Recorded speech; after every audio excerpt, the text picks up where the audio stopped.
Le président du Conseil présidentiel de transition, Monsieur le Premier ministre, Monsieur le ministre de l'économie et des finances, Monsieur le membre du Conseil supérieur du pouvoir judiciaire, Monsieur le directeur général de l'unité de lutte contre la corruption, Mesdames et Messieurs membres du gouvernement, Madame la présidente du gouvernement jeunesse d'Haïti, Mesdames, Messieurs les représentants des organisations de la société civile, chers collègues du système des Nations Unies, distingués, invités en vos rangs, titres, grades et qualités. C'est le cœur lourd, plein de douleur, que je commence cette intervention. Permettez-moi donc d'exprimer mes sentiments de solidarité aux familles de plus de 150 personnes victimes de la violence des gangs à Wharf, Jérémy, ces 3 jours juste passés.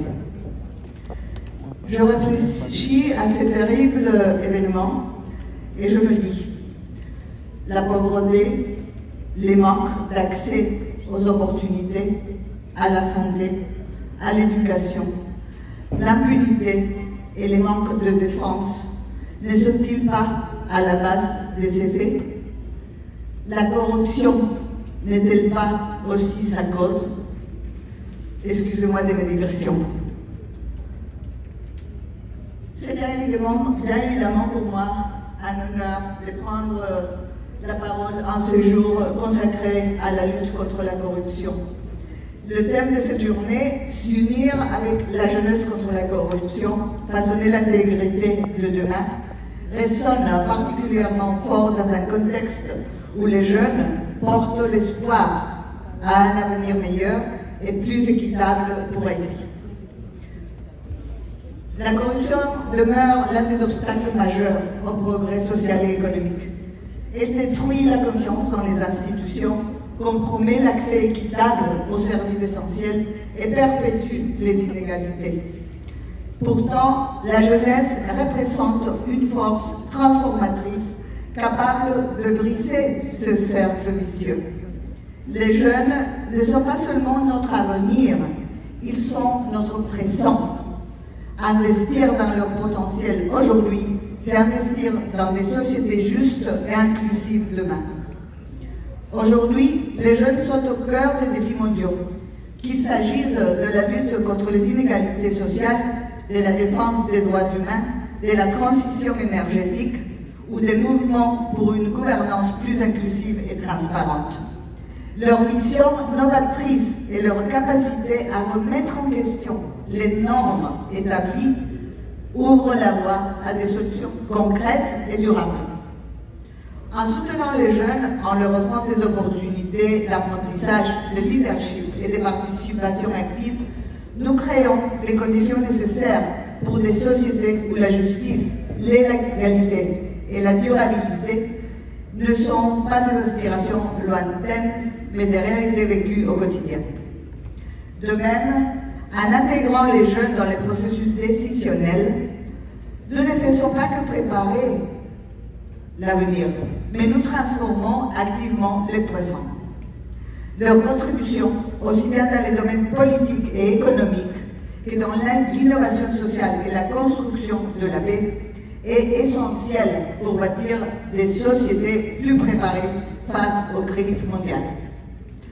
Il ne s'agit pas d'attendre que les jeunes soient prêts pour les responsabilités de demain, mais bien de les impliquer dès aujourd'hui, de leur permettre de prendre des décisions qui façonneront un avenir équitable et prospère pour tous. Monsieur le Président du Conseil présidentiel de transition, Mesdames et Messieurs, comme l'a si bien affirmé le secrétaire général des Nations Unies, Antonio Guterres, et je cite, « À travers tous les défis actuels, les jeunes appellent à une action audacieuse et accélérée, se solidarisant avec les plus vulnérables en concevant des solutions pour garantir la justice sociale, économique et climatique, ainsi que la paix et la prospérité pour tous. » Fin de citation. Afin d'élargir leur participation, le secrétaire général Antonio Guterres appelle les gouvernements à faire de la participation des jeunes la norme plutôt que l'exception dans les décisions et les politiques à l'échelle mondiale. En cette période de transition où la justice doit répondre aux attentes de la société haïtienne, il est essentiel de souligner que l'intégrité et l'éthique ne sont pas des simples valeurs à suivre ou des mots à prononcer. Elles constituent plutôt les piliers fondamentaux d'un véritable état de droit. Dans ce contexte, la Convention des Nations Unies contre la corruption est plus pertinente que jamais pour Haïti dans sa lutte contre la corruption et pour la promotion de la transparence, de la responsabilité et de la bonne gouvernance.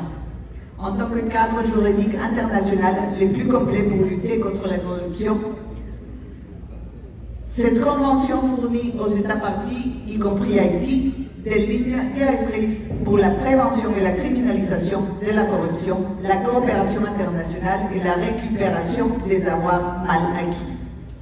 Il s'ensuit que la mise en œuvre rigoureuse de la Convention est essentielle pour renforcer le cadre juridique et institutionnel d'Haïti en garantissant que les lois et politiques nationales soient alignées sur les normes internationales les plus élevées.